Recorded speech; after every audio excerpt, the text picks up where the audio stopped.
സമ്മേളനത്തിന്റെ പ്രമേയത്തിന്റെ പ്രസക്തിയും ഗൗരവവും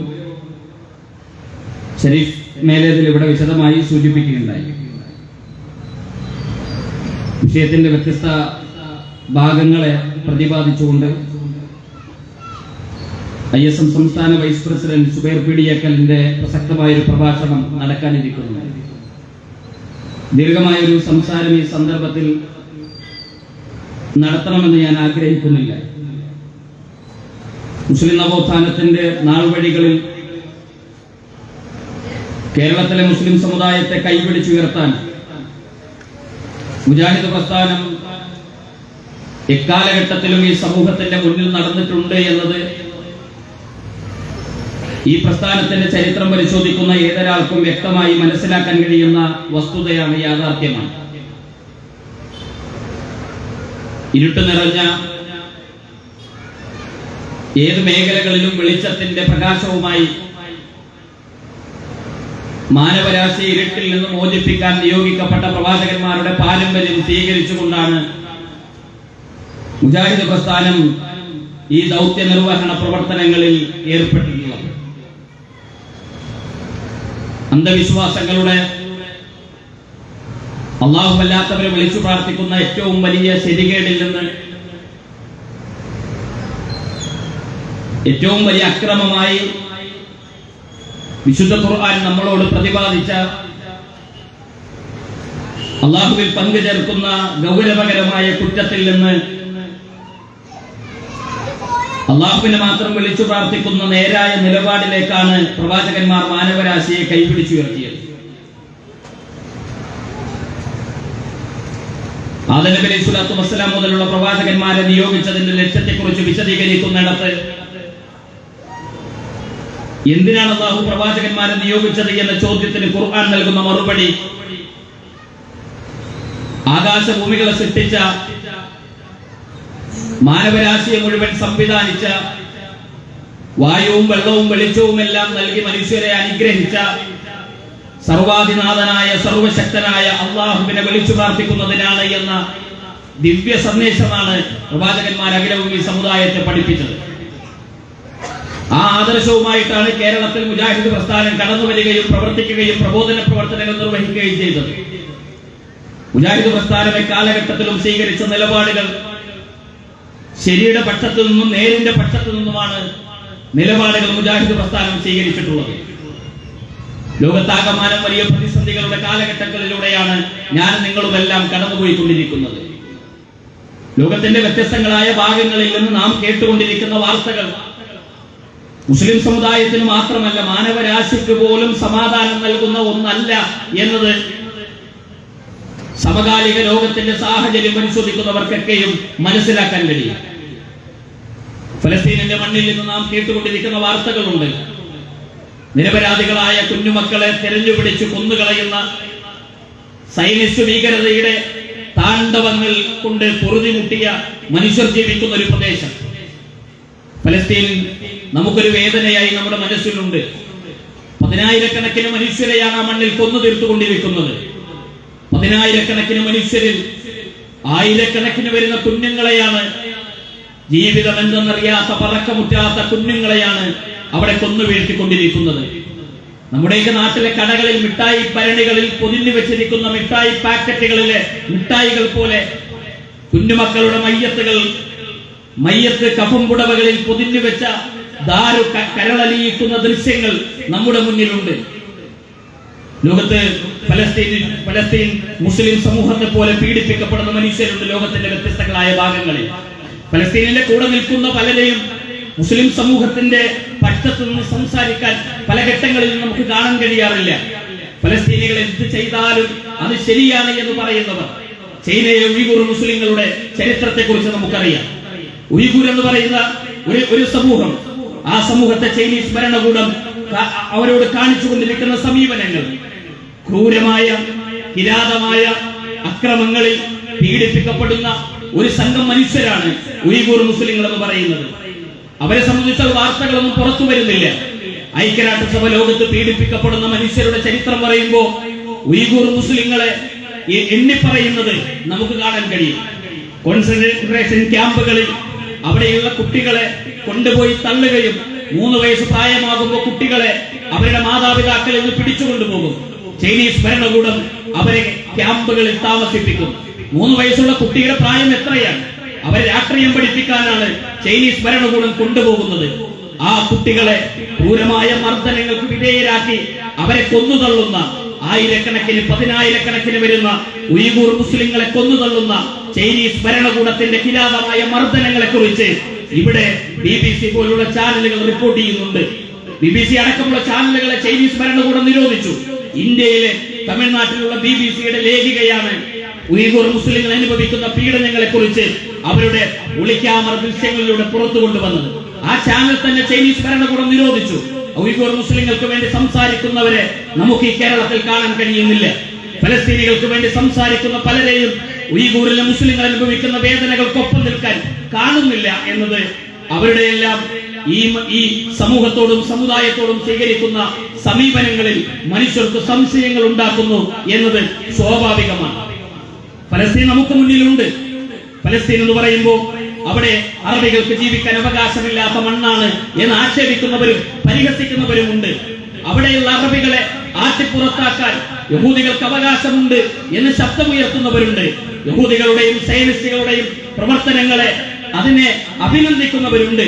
മനുഷ്യത്വമുള്ളവർക്ക് അത് അംഗീകരിക്കാനാകുമോ? മാനവികതയുടെ പക്ഷം നിൽക്കുന്നവർക്ക് അത് ഉൾക്കൊള്ളാനാകുമോ? പതിറ്റാണ്ടുകളായി സ്വന്തം കൂടപ്പിറപ്പുകളുടെ മയ്യത്തുകൾ കണ്ടു മരവിച്ചു പോയൊരു ജനത തങ്ങളുടെ രാജ്യവും തങ്ങളുടെ മണ്ണും ആ മണ്ണും കവർന്നെടുക്കുന്ന മനുഷ്യരെ വേദനയോടുകൂടി നോക്കി നിൽക്കേണ്ടി വന്ന ഒരു ജനത, 10,000 വരുന്ന തങ്ങളുടെ സഹോദരങ്ങൾക്ക് ആത്മവിശ്വാസം കൊണ്ട് കബർ കുഴിക്കുന്ന ഒരു ജനത, ഉമ്മമാർ നഷ്ടപ്പെടുന്ന അനാഥരാക്കപ്പെട്ട ആയിരക്കണക്കിന് മക്കളുള്ള ഒരു പ്രദേശം, വിധവകളാക്കപ്പെടുന്ന സഹോദരിമാരുടെ നൊമ്പരങ്ങളുള്ള ഒരു പ്രദേശം.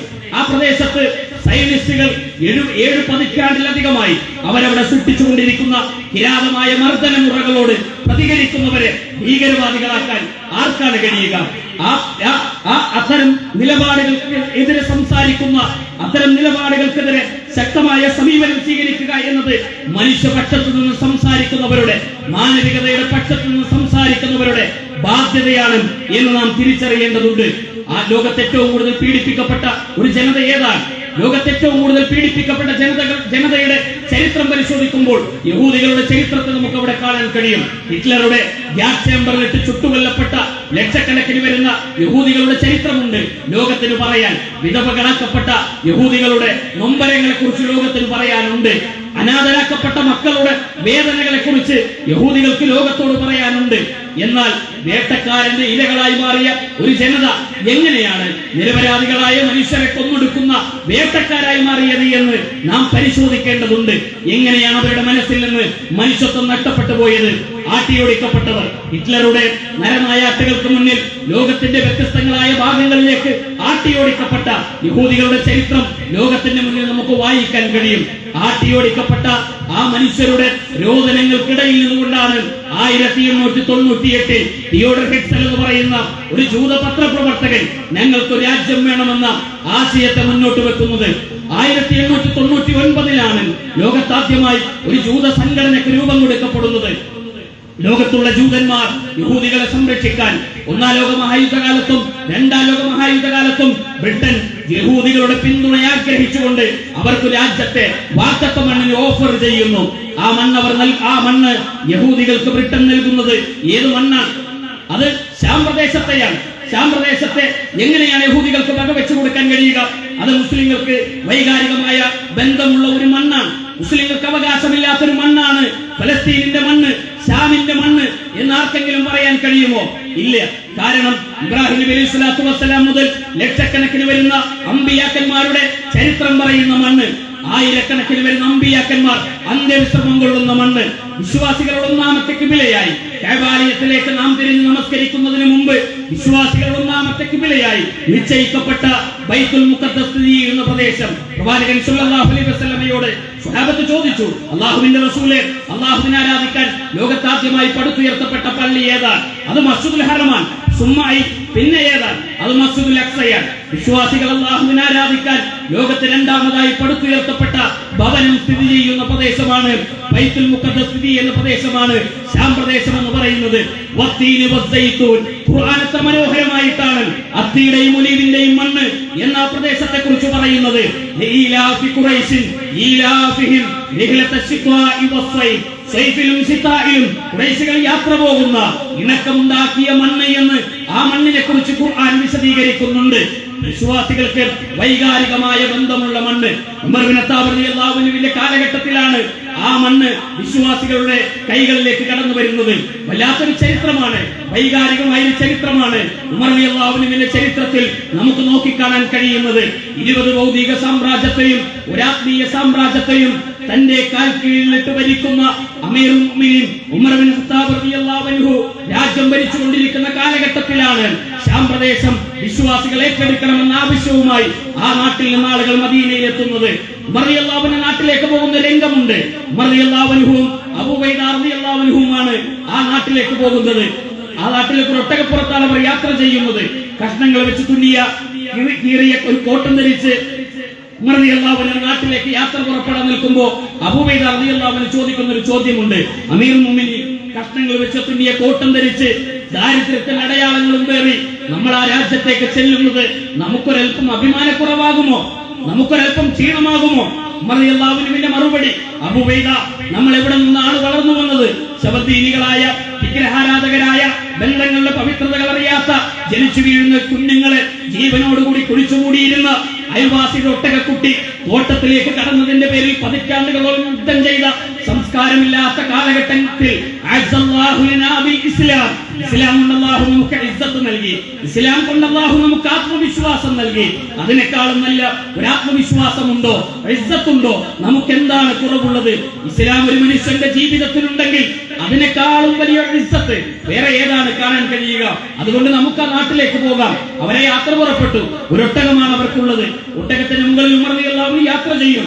അബൂ ഉബൈദ കൂടെ നടക്കും. കുറെ കഴിയുമ്പോൾ അബൂ ഉബൈദ റളിയല്ലാഹു അൻഹു മുകളിൽ കയറും, ഉമർ റളിയല്ലാഹു അൻഹു താഴെ നടക്കും.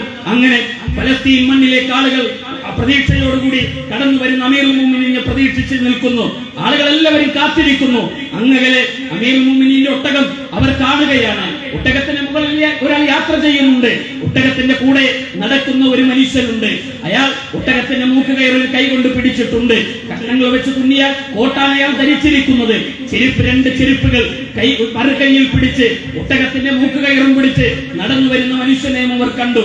ആളുകൾ എല്ലാവരും ഒട്ടകപ്പുറത്താണ് അമീറുൽ മുഅ്മിനീൻ എന്ന് വിചാരിച്ച് ഒട്ടകത്തിന് മുകളിൽ നിൽക്കുന്ന മനുഷ്യന്റെ നേരെ അവർ ആർത്തിയോടെ ആവേശത്തോടെ കടന്നു ചെന്നു. എന്നാൽ ഉമർ റളിയല്ലാഹു അൻഹു പരിചയമുള്ള വിശ്വാസികൾ ചിലരുണ്ട്. അവർ കൂടെ നടക്കുന്ന മനുഷ്യന്റെ നേരെയാണ്. കഷ്ണങ്ങൾ വെച്ച് തുന്നിയ കോട്ടും ധരിച്ച ഈ ഒരു കൈയിൽ ചെരുപ്പും പിടിച്ച് മറുകൈയിൽ ഒട്ടകത്തിന്റെ മൂക്കുകയറും പിടിച്ച് മരുഭൂമിയിലൂടെ നടന്നു വരുന്ന മനുഷ്യന്റെ നേരെയാണ് ചില ആളുകൾ കടന്നു ചെല്ലുന്നത്, അമീറുൽ മുഅ്മിനീൻ എന്ന് വിളിച്ചുകൊണ്ട്. അപ്പോഴാണ് അവർക്ക് അത്ഭുതപ്പെട്ടു പോയത്. അമീറുൽ മുഅ്മിനീനാണ് ഈ വരുന്നത്, ഇസ്ലാമിക ലോകത്തിന്റെ ഭരണാധികാരിയാണ് ഈ കടന്നു വരുന്നത്. ഒരു തുള്ളി രക്തം ചിന്താതെ, ഒരു വിധവയുടെ ഒരു സഹോദരി വിധവയാക്കപ്പെടാതെ, ഒരു കുഞ്ഞും അനാഥനാക്കപ്പെടാതെ, ഒരു മനുഷ്യനും മരിച്ചു വീഴാതെ ആ മണ്ണ് വിശ്വാസികളുടെ കൈകളിലായി. പിന്നീട് ആ മണ്ണ് തിരിച്ചുപിടിക്കുന്നത് കുരിശുപട തിരിച്ചുപിടിക്കുന്നുണ്ട്. ബ്രിട്ടനും ഇറ്റലിയും ഒക്കെ അടക്കമുള്ള കുരിശുപടയുടെ പടയോട്ടങ്ങളുണ്ട്. 2 നൂറ്റാണ്ട് കാലങ്ങൾ ശാം പ്രദേശങ്ങളിൽ മുസ്ലിം സഹോദരങ്ങളുടെ മയ്യത്തുകൾ കൊണ്ട് കഥകൾ പറയേണ്ട കാലഘട്ടങ്ങൾ ഉണ്ടായിട്ടുണ്ട്.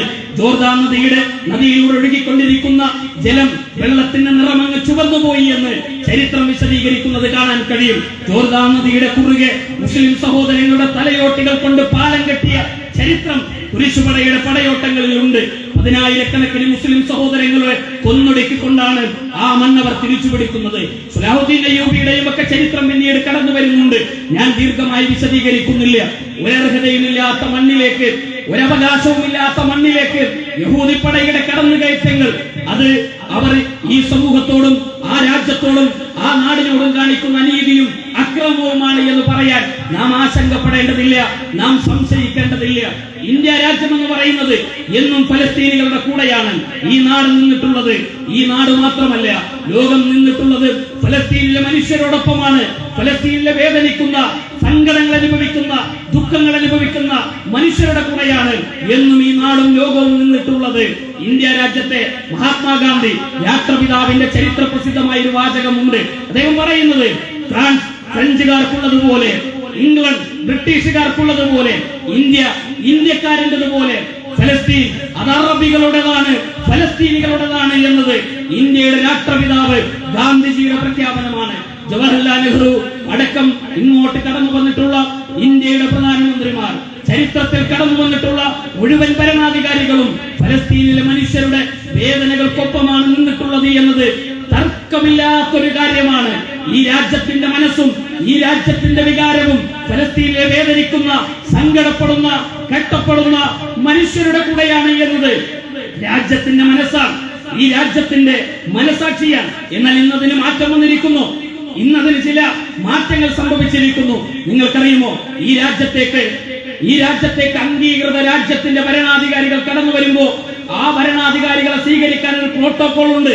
അമേരിക്കൻ പ്രസിഡന്റ് ഇന്ത്യയിലേക്ക് കടന്നു വരുമ്പോ ഇന്ത്യ സ്വീകരിക്കുന്നതിന് പ്രോട്ടോകോൾ ഉണ്ട്. സൗദി അറേബ്യയിലെ സൽമാൻ രാജാവ് ഇന്ത്യയിലേക്ക് കടന്നു വരുമ്പോ ഇന്ത്യ സ്വീകരിക്കുന്നതിന് പ്രോട്ടോകോൾ ഉണ്ട്. സ്വതന്ത്ര രാജ്യത്തിന്റെ ചുമതലയുള്ള ഭരണാധികാരികൾ ഈ രാജ്യത്തേക്ക് കടന്നു വരുമ്പോ രാജ്യം സ്വീകരിക്കുന്നതിന് പ്രോട്ടോകോൾ ഉണ്ട്. എന്നാൽ ആ പ്രോട്ടോകോളുകൾ മുഴുവൻ മാറ്റിവെച്ച് സ്വതന്ത്ര രാജ്യത്തിന്റെ ചുമതലയില്ലാത്ത ഒരു രാജ്യമില്ലാത്ത രാജ്യത്തിന്റെ ഭരണാധികാരി എന്നറിയപ്പെടുന്ന, സ്വതന്ത്ര രാജ്യത്തിന്റെ ചുമതലയില്ലാത്ത ഒരു മനുഷ്യൻ ഇന്ത്യയുടെ മണ്ണിലേക്ക് കാലുകുത്തിയപ്പോൾ അമേരിക്കൻ പ്രസിഡന്റ് സ്വീകരിക്കുന്ന, സൗദി അറേബ്യയുടെ ഭരണാധികാരിയെ സ്വീകരിക്കുന്ന, ബ്രിട്ടന്റെ ഭരണാധികാരിയെ സ്വീകരിക്കുന്ന, ലോകത്തെ ഭരണകൂടങ്ങളെ സ്വീകരിക്കുന്ന എല്ലാ പ്രോട്ടോകോളുകളും നൽകി ഈ രാജ്യം ഒരു മനുഷ്യനെ സ്വീകരിച്ചിട്ടുണ്ട്. ആ മനുഷ്യന്റെ പേരാണ് യാസർ അറഫാത്ത് എന്ന് പറയുന്നത്. യാസർ അറഫാത്ത്, ഇന്ദിരാഗാന്ധി എന്റെ സഹോദരിയാണ് എന്ന് ഇന്ദിരാഗാന്ധിയെ കുറിച്ച് യാസർ അറഫാത്തിന്റെ പ്രഖ്യാപനമുണ്ട് എന്ന് പറഞ്ഞ ഈ രാജ്യത്തിന് മനസ്സ് മുഴുവൻ ഫലസ്തീനികളോടാണ്. എന്നാൽ ഇന്നോ മണിപ്പൂരിലെ പീഡിപ്പിക്കപ്പെട്ട, ആക്രമിക്കപ്പെട്ട, ക്രൂരമായി ബലാത്സംഗം ചെയ്യപ്പെട്ട ഈ രാജ്യത്തെ സഹോദരിമാരുടെ കണ്ണുനീര് കാണാൻ കഴിയാത്ത ഭരണാധികാരികൾ 89 ദിവസം കഴിഞ്ഞിട്ടാണ് രാജ്യത്തിന്റെ ഭരണാധികാരികൾക്ക് സ്വന്തം രാജ്യത്തെ വേദനിക്കപ്പെട്ട, പീഡിപ്പിക്കപ്പെട്ട പെൺകുട്ടികളുടെ കണ്ണുനീരിന് മുന്നിൽ നാവുയർന്നതും ശബ്ദമുയർന്നതും. എന്നാൽ ഫലസ്തീനിന്റെ മണ്ണിൽ നരനായാട്ട് നടത്തിയ ഇസ്രയേലിനുണ്ടായ വേദനയെക്കുറിച്ച് സംസാരിക്കാൻ ഇന്ത്യയുടെ ഭരണകൂടത്തിന് 15 മിനിറ്റ് പോലും വേണ്ടി വന്നില്ല എന്നത് പുതിയ കാലഘട്ടത്തിന്റെ ഭരണകൂടത്തിന്റെ മാറ്റത്തെയാണ് നാം മനസ്സിലാക്കേണ്ടത്. ഫാസിസ്റ്റുകളുടെ മനസ്സെന്ന് പറയുന്നത് ഈ രാജ്യത്തെ മതേതര വിശ്വാസത്തിന്റെയും മാനവികതയുടെയും നിലപാടുകൾക്ക് വിരുദ്ധമാണ് എന്ന് നാം തിരിച്ചറിയേണ്ടതുണ്ട്. നാം ഫലസ്തീനികളുടെ കൂടെയാണ്, ഫലസ്തീനിലെ ജനസമൂഹത്തിന്റെ കൂടെയാണ്. മുജാഹിദ് പ്രസ്ഥാനത്തിന്റെ നിലപാടുകളെ പല രൂപത്തിലും തെറ്റിദ്ധരിപ്പിക്കാൻ ശ്രമിക്കുന്നവരുണ്ട്. മുജാഹിദ് പ്രസ്ഥാനം സയനിസ്റ്റ് ഏജന്റുകളാണ് എന്ന് ആക്ഷേപിക്കുന്നവരുണ്ട്. മുജാഹിദ് പ്രസ്ഥാനം ഈ രാജ്യത്തെ ഫലസ്തീൻ മക്കളുടെ വേദനകളെ കണ്ടറിയാൻ കഴിയാത്തവരാണ് എന്ന് ആക്ഷേപിക്കുകയും പരിഹസിക്കുകയും ചെയ്യുന്നവരുണ്ട്. നിങ്ങൾക്ക് ചരിത്രം അറിയുമോ? ഇന്ത്യയുടെ, കേരളത്തിന്റെ ചരിത്രത്തിൽ ഫലസ്തീനിലെ വേദന അനുഭവിക്കുന്ന മനുഷ്യരുടെ വേദനകൾക്കൊപ്പമാണ് എക്കാലഘട്ടത്തിലും മുജാഹിദ് പ്രസ്ഥാനം നിലനിന്നിട്ടുള്ളത് എന്നത് ഇതപര്യന്തമുള്ള മുജാഹിദ് സംഘടനയുടെ ചരിത്രത്തിന്റെ ഭാഗമാണ്. കേരളത്തിലെ മുജാഹിദ് പ്രസ്ഥാനം സ്വീകരിച്ച നിലപാടുകളെ കുറിച്ച് വളരെ സുചിന്തിതമായി ഈ വിവാദമുണ്ടായ കാലഘട്ടങ്ങളിൽ തന്നെ നിലപാടുകൾ പ്രഖ്യാപിക്കുകയുണ്ടായി. കേരള ജംഇയ്യത്തുൽ ഉലമ ഈ വിഷയത്തിലുള്ള നിലപാടുകൾ പ്രഖ്യാപിച്ചു.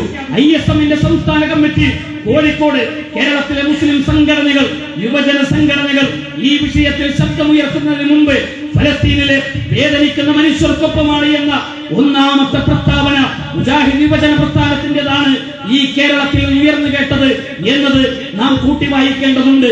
7-8 വരുന്ന ജില്ലാ കമ്മിറ്റികളിലും 100 വരുന്ന ഫലസ്തീൻ ഐക്യദാർഢ്യ സമ്മേളനങ്ങളിലും ഫലസ്തീനിലെ മനുഷ്യരോടൊപ്പം നിൽക്കാൻ മുജാഹിദ് പ്രസ്ഥാനം ആലോചിക്കേണ്ടി വന്നിട്ടില്ല. ആ ഒരു സംഘടനയാണ് ആക്ഷേപിക്കാനും വിമർശിക്കാനും പലരും ശ്രമിച്ചുകൊണ്ടിരിക്കുന്നത്. നമ്മൾ ഫലസ്തീനികളോടൊപ്പമാണ്. എന്താന്ന് പറയാൻ ഇത്ര മടി? ഫലസ്തീനി വ്യത്യസ്തങ്ങളായ രാഷ്ട്രീയ സംഘടനകളുണ്ട്. അവിടെ യഹൂദികൾക്കെതിരെ, സയനിസ്റ്റുകൾക്കെതിരെ ശബ്ദമുയർത്തുന്ന ജൂതന്മാരുണ്ട്. അവിടെ സയനിസ്റ്റുകൾക്കെതിരെ ശബ്ദമുയർത്തുന്ന ക്രൈസ്തവരുണ്ട്. അവിടെ ജൂതന്മാരുടെ അക്രമ പ്രവർത്തനങ്ങൾക്കെതിരെ പോരാടിക്കൊണ്ടിരിക്കുന്ന വ്യത്യസ്തങ്ങളായ സംഘടനകളുണ്ട്. നാം പറയുന്നത് നാം ഒരു സംഘടനയുടെ കൂടെയല്ല. അവർക്ക് അവരുടെ രാഷ്ട്രീയമായ താല്പര്യങ്ങൾ ഉണ്ടാകാം. എന്നാൽ മുജാഹിദ് പ്രസ്ഥാനം പറയുന്നത് നമ്മൾ ഫലസ്തീനികളുടെ കൂടെയാണ്. ഉപാധികളില്ലാതെ ഫലസ്തീൻ മനുഷ്യരുടെ വേദനകൾക്കൊപ്പമാണ്. ഉപാധികളില്ലാതെ എന്ന് പറയാൻ നാം ഒരിക്കലും സംശയിക്കേണ്ടതില്ല, മടി കാണിക്കേണ്ടതില്ല. കഴിഞ്ഞ ഏതാനും മാസങ്ങളായി കേരളത്തിന്റെ പള്ളി മെമ്പറുകളിൽ നിന്ന് മുജാഹിദ് പ്രസ്ഥാനത്തെയും മുജാഹിദ് പ്രസ്ഥാനം സ്വീകരിക്കുന്ന നിലപാടുകളെയും വിമർശിക്കാൻ ശ്രമിച്ചുകൊണ്ടിരിക്കുന്ന ജമാഅത്ത് ഇസ്ലാമിയുടെ നിലപാടുകളോട് ഞങ്ങൾ വിയോജിപ്പ് പ്രഖ്യാപിക്കുന്നു. ആളുകളുടെ കയ്യടി സ്വീകരിച്ചുകൊണ്ടല്ല ഞങ്ങൾ ആ നിലപാടുകൾ പ്രഖ്യാപിക്കുന്നത്. ആളുകളുടെ ആശംസാവാചകങ്ങൾക്ക് മുന്നിൽ നിന്നുകൊണ്ടല്ല ഞങ്ങൾ ആ നിലപാടുകൾ പ്രഖ്യാപിക്കുന്നത്. ഞങ്ങൾ ഫലസ്തീനികളുടെ കൂടെയാണ് എന്ന് പറയാൻ ഞങ്ങൾക്ക് ന്യായങ്ങളും കാരണങ്ങളും ഉണ്ട്. നിങ്ങൾ ഈ 1948 ലോകത്തിന്റെ ഭൂപടവും ഗൂഗിളും നിങ്ങൾ പരിശോധിച്ചോ? ഫലസ്തീൻ എന്ന പ്രദേശത്ത് നിങ്ങൾക്ക് ആ ഗൂഗിളിൽ കാണാം. എന്നാൽ ഇന്ന് ഫലസ്തീൻ എന്ന നാടില്ല, ഫലസ്തീൻ എന്ന പ്രദേശമില്ല, ഫലസ്തീൻ എന്ന് പറയാൻ ആളുകളില്ല. നമ്മളും കൂടി ഫലസ്തീൻ എന്ന് പറയാൻ മടിക്കുന്നൊരവസ്ഥയിലേക്ക് കടന്നുപോയാൽ ഫലസ്തീൻ എന്ന് പറയാൻ, ഫലസ്തീൻ എന്ന രാജ്യത്തെ കുറിച്ച് പറയാൻ ലോകത്താരാണുള്ളത്? അതുകൊണ്ട് തന്നെ ഇത് ഫലസ്തീനും ഇസ്രായേലും തമ്മിലുള്ള പ്രശ്നമാണ്. ഇത് ജൂതന്മാരും മുസ്ലിങ്ങളും തമ്മിലുള്ള പ്രശ്നമല്ല. ഇത് യഹൂദികളും മുസ്ലിങ്ങളും തമ്മിലുള്ള പ്രശ്നമല്ല. ഇത് യഹൂദികളും മുസ്ലിങ്ങളും തമ്മിലുള്ള പ്രശ്നമാണ് എന്ന് ചുരുക്കി പറയാൻ ഞങ്ങൾ തയ്യാറല്ല. ഇത് ഇസ്രായേലും ഫലസ്തീനും തമ്മിലുള്ള പ്രശ്നമാണ്.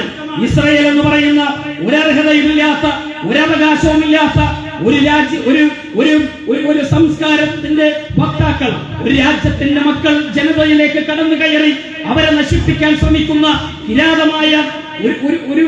കിരാതമായ പ്രവർത്തനങ്ങൾക്കെതിരെയാണ് നാം ഈ നിലപാടുകൾ സ്വീകരിച്ച് മുന്നോട്ട് പോകുന്നത് എന്ന് നാം മനസ്സിലാക്കേണ്ടതുണ്ട്. ഈ സന്ദർഭത്തിൽ മുജാഹിദ് പ്രസ്ഥാനത്തിന്റെ നിലപാടുകൾ എപ്പോഴും അങ്ങനെയാണ്. ഞങ്ങൾക്ക് പല കാര്യങ്ങളും വിയോജിപ്പുണ്ടാകാം. മുജാഹിദ് പ്രസ്ഥാനത്തിന് വിയോജിപ്പുകളുണ്ട്. മീഡിയ വൺ ചാനൽ കേരളത്തിൽ നിരോധിക്കപ്പെട്ട സന്ദർഭത്തിൽ മീഡിയ വൺ ചാനലിന്റെ കൂടെ നിന്ന് സമരം ചെയ്യാനും ഫാസിസത്തിന് ശബ്ദമുയർത്താനും ആ ചാനൽ മുന്നോട്ട് വെക്കുന്ന, ആ ചാനൽ കൊണ്ട് നടക്കുന്ന സംഘടനയുമായുള്ള അഭിപ്രായ വ്യത്യാസങ്ങൾ ഞങ്ങൾക്കൊരിക്കലും തടസ്സമായിട്ടില്ല. അത് മുജാഹിദ് പ്രസ്ഥാനത്തിന്റെ നിലപാടാണ്. മുത്തലാഖ് വിഷയത്തിൽ മുജാഹിദ് പ്രസ്ഥാനത്തിന് അഭിപ്രായ വ്യത്യാസമുണ്ട്. എന്നാൽ മുത്തലാഖ് നിരോധിക്കപ്പെട്ട ഘട്ടത്തിൽ സമസ്ത കേരള ജംഇയ്യത്തുൽ ഉലമ അടക്കമുള്ള സംഘടനകൾ മുസ്ലിം കോർഡിനേഷൻ കമ്മിറ്റിയുടെ കീഴിൽ സമരത്തിനിറങ്ങുമ്പോൾ ആ സമരത്തിന്റെ കൂടെ നിൽക്കാൻ മുജാഹിദ് പ്രസ്ഥാനത്തിന് അഭിപ്രായ വ്യത്യാസം ഉണ്ടായിട്ടില്ല. ഇവിടെയുള്ള കമ്മ്യൂണിസ്റ്റ് പ്രസ്ഥാനങ്ങളുമായി മുജാഹിദ് പ്രസ്ഥാനത്തിന് അഭിപ്രായ വ്യത്യാസങ്ങളുണ്ട്. മതേതര പക്ഷത്തിൽ നിന്ന് സമരം ചെയ്യുന്ന ഫാസിസ്റ്റുകൾക്കെതിരെയുള്ള പോരാട്ടങ്ങളിൽ ഇവിടെയുള്ള കമ്മ്യൂണിസ്റ്റ് പ്രസ്ഥാനങ്ങളുടെ കൂടെ നിൽക്കാൻ മുജാഹിദ് പ്രസ്ഥാനത്തിന് ഒരിക്കലും ആ നിലപാടുകൾ തടസ്സമായിട്ടില്ല എന്ന് പറയുന്നത്, ഇവിടെയുള്ള നിലപാടുകൾ എന്ന് പറയുന്നത് വളരെ കൃത്യമാണ്. വിയോജിപ്പുകൾ നിലനിർത്തിക്കൊണ്ട് യോജിച്ചു നിൽക്കേണ്ട സന്ദർഭങ്ങളിൽ മുജാഹിദ് പ്രസ്ഥാന നിലപാടുകൾ ഉറക്കെ പറയുമെന്നത് ഏത് കാലത്തും ഈ പ്രസ്ഥാനത്തിന്റെ നാൾവഴികളിലൂടെ ചരിത്രം പരിശോധിക്കുമ്പോൾ നമുക്ക് ബോധ്യപ്പെടുന്ന ഒരു കാര്യമാണ്. എന്ന് മാത്രമല്ല, മുജാഹിദ് പ്രസ്ഥാനത്തെ വിമർശിക്കാൻ ശ്രമിക്കുന്ന, ഒറ്റപ്പെടുത്താൻ ശ്രമിക്കുന്ന ആളുകളുണ്ട്. ഇതിനെ കുത്തിപ്പിളർത്തി പുറത്തു പോകാൻ ശ്രമിക്കുന്നവർ, പരിഹസിക്കാൻ ശ്രമിക്കുന്നവർ, വിസ്തം സംഘടനകൾ ഈ നാട്ടിൽ പ്രവർത്തിച്ചുകൊണ്ടിരിക്കുന്നുണ്ട്. അവർ ഈ കഴിഞ്ഞ ദിവസം പറഞ്ഞ ന്യായമെന്താ? 2016 മുജാഹിദ് പ്രസ്ഥാനം ഹദീസ് നിഷേധികളുമായി ഐക്യമുണ്ടാക്കിയത് കൊണ്ടാണ് ഞങ്ങൾ ഈ പ്രസ്ഥാനത്തിൽ നിന്ന് വേറിട്ട് പോകാനുള്ള കാരണം എന്ന് പറയുന്ന അല്പത്തരങ്ങളോട് എങ്ങനെയാണ് നമ്മൾ പ്രതികരിക്കേണ്ടത്?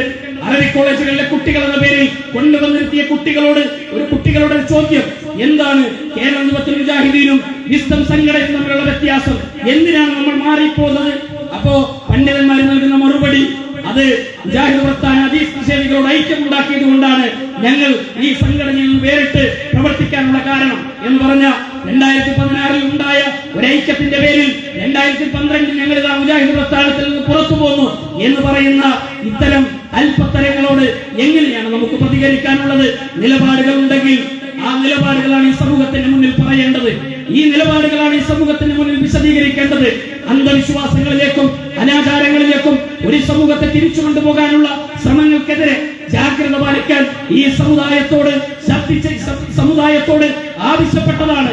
ഞങ്ങളുടെ നിലപാടുകളിലെ തെറ്റായി നിങ്ങൾ വ്യാഖ്യാനിക്കുന്നതെങ്കിൽ ആ തെറ്റ് ഞങ്ങൾ ആവർത്തിച്ചുകൊണ്ടിരിക്കുമെന്ന് മാത്രമാണ് ഈ സന്ദർഭത്തിൽ എനിക്ക് ഓർമ്മപ്പെടുത്താനുള്ളത്. ഞാൻ എന്റെ വാക്കുകൾ അവസാനിപ്പിക്കുകയാണ്. സഹോദരങ്ങളെ, ഡിസംബർ 30-31 മുജാഹിദ് പ്രസ്ഥാനത്തിന്റെ ചരിത്രത്തിലെ ഒരു വലിയ സന്തോഷത്തിന്റെയും ആഹ്ലാദത്തിന്റെയും ദിവസങ്ങളായി മാറുന്ന 2 ദിവസങ്ങളാണ്. ഇൻഷാ അല്ലാഹ് കേരളത്തിലെ മുജാഹിദ് യുവജന പ്രസ്ഥാനം ഒരു സമ്മേളനം പ്രഖ്യാപിച്ചു. മുജാഹിദ് യുവജന സമ്മേളനം എറണാകുളത്ത് കലൂർ സ്റ്റേഡിയത്തിൽ നാം ഉറപ്പിച്ചു പറയുന്നു, ഞങ്ങളത് ഒരു കോട്ട കെട്ടുകയാണ്. ഞങ്ങളിത് ചില കണക്കുകൾ ബോധിപ്പിക്കുകയാണ്. ആ ആ കണക്കുകളെന്ന് പറയുന്നത് വടക്കേ മലബാറിലെ മുസ്ലിം യുവാക്കളുടെ ഹൃദയങ്ങളിലേക്ക് കടന്നു കയറാൻ ശ്രമിക്കുന്ന നാസ്തിക ചിന്തകളുടെ വക്താക്കളോട് ഞങ്ങൾ പറയുന്നു, നിങ്ങൾ കലൂരിലേക്ക് വരണം. ഞങ്ങളോട് ഒരുമിച്ച് കൂട്ടുന്ന അട്ടദിക്കുകളിൽ നിന്ന് 10,000-കണക്കിന് വരുന്ന യുവാക്കളാണ്, യുവാക്കളുടെ സാഗരമാണ് അറബിക്കടലിന്റെ തീരങ്ങൾ. ഓളം തള്ളുന്ന സൗന്ദര്യം ഉറങ്ങുന്ന എറണാകുളത്തെ ഈ രാജ്യത്തെ ഏറ്റവും വലിയ സ്റ്റേഡിയങ്ങളിൽ ഒന്നായ കലൂർ രാജ്യാന്തര സ്റ്റേഡിയത്തിൽ ഞങ്ങൾ വിളിക്കുന്നത് മുജാഹിദ് പ്രസ്ഥാനത്തിന്റെ യുവാക്കളെ മാത്രമാണ്.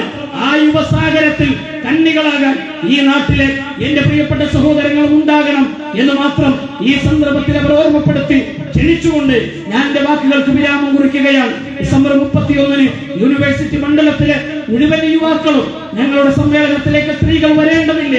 നിങ്ങൾ കേട്ടിട്ടുണ്ടോ അങ്ങനെ ഒരു പ്രഖ്യാപനം എവിടെ നിന്നെങ്കിലും? ഞങ്ങളുടെ സമ്മേളനത്തിലേക്ക് സ്ത്രീകൾ വരേണ്ടതില്ല. ഞങ്ങളുടെ സമ്മേളനത്തിലേക്ക് 45 വയസ്സിന് മുകളിലുള്ള മുതിർന്നവർ ഞങ്ങളുടെ സമ്മേളനത്തിൽ പങ്കെടുക്കേണ്ടതില്ല. ഞങ്ങളുടെ സമ്മേളനത്തിലേക്ക് 17 വയസ്സിന് താഴെയുള്ള കുട്ടികൾ പങ്കെടുക്കേണ്ടതില്ല. ഞങ്ങൾ ക്ഷണിക്കുന്നത് കേരളത്തിലെ മുജാഹിദ് പ്രസ്ഥാനത്തിന്റെ യൗവനത്തെയാണ്. കണ്ണിന് കുളിർമ നൽകുന്ന 10,000-ങ്ങളാണ് രജിസ്റ്റർ ചെയ്തിട്ടുള്ളത്. ഞങ്ങളുടെ കണക്ക് കൂട്ടലുകളൊക്കെ തെറ്റിച്ച് 1,00,000-ഓളം വരുന്ന സ്ക്വയർ ഫീറ്റ് ഉയർത്തി നിൽക്കുന്ന പന്തലിൽ 25,000-ഓളം വരുന്ന മുജാഹിദ് പ്രസ്ഥാനത്തിന്റെ യുവാക്കളെ എറണാകുളത്ത് ഞങ്ങൾ ഒരുമിച്ച് കൂട്ടിക്കൊണ്ട് പറയുന്നത്, മുസ്ലിം സമൂഹത്തിലേക്ക് കടന്നു കയറുന്ന മഴവിൽ സംഘടനകളുടെ കൈപിടിക്കാൻ ഞങ്ങൾ ഒരുക്കുന്ന മതിൽക്കെട്ടിന്റെ പേരാണ് ISM-ന്റെ യുവജന സമ്മേളനം എന്നത്. മതനിഷേധത്തിലേക്ക് ഞങ്ങളുടെ ചെറുപ്പത്തെ ക്ഷണിച്ചു കൊണ്ടുപോകാൻ ശ്രമിക്കുന്ന മനുഷ്യരോട് ഞങ്ങൾ പറയുന്ന, അവർക്കെതിരെ ഞങ്ങൾ കെട്ടുന്ന മതിലിന്റെ പേരാണ് ISM-ന്റെ യുവജന സമ്മേളനം എന്ന് പറയുന്നത്. തീവ്രവാദത്തിലേക്കും ഭീകരതയിലേക്കും മുസ്ലിം യുവാക്കളെ ക്ഷണിച്ചു കൊണ്ടുപോകാൻ ശ്രമിച്ചുകൊണ്ടിരിക്കുന്നവരോട് അവർക്കെതിരെ ഞങ്ങൾ കെട്ടുന്ന മതിലിന്റെ പേരാണ് ISM-ന്റെ യുവജന സമ്മേളനം എന്ന് പറയുന്നത്. അതുകൊണ്ട് ഈ സമ്മേളനത്തിന്റെ ഭാഗമാകാൻ മുഴുവൻ ചെറുപ്പക്കാരും ഉണ്ടാകണമെന്ന് മാത്രം ആവശ്യപ്പെട്ടുകൊണ്ട് ഞാൻ എന്റെ വാക്കുകൾക്ക് വിരാമം കുറിക്കുന്നു. അല്ലാഹു നമ്മെ അനുഗ്രഹിക്കുമാറാകട്ടെ. വൽഹംദുലില്ലാഹി റബ്ബിൽ ആലമീൻ.